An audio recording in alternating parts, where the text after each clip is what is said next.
De ese 90%, los privilegiados, entre comillas, solamente les pagaron el 20%.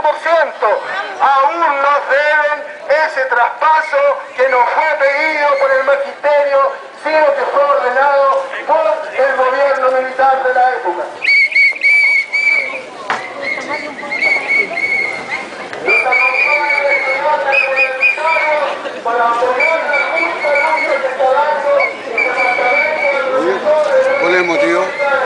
Bueno, el motivo es la crisis de la educación pública, que es transversal la crisis que existe, y esencialmente porque hay un proyecto de ley en el Congreso que tanto el gobierno como la oposición quieren ratificarlo, que viene a profundizar aún más la Ley Orgánica Constitucional de Educación, que vendría siendo la ley.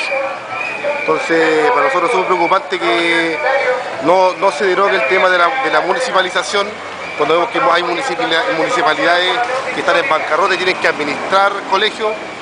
Tenemos problemas de universidades privadas que están cerrando por problemas de capital. Entonces el Estado no está asegurando la educación, y lo que nosotros proponemos como estudiantes y como propone el Colegio de Profesores es que la educación sea un derecho. ¿Y quién es el que sabe si cargo ese derecho? El Estado. Eso es más o menos lo que...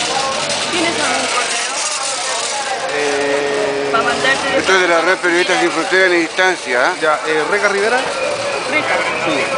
Es una red periodista internacional que está agregada a los derechos humanos también. Yahoo.es.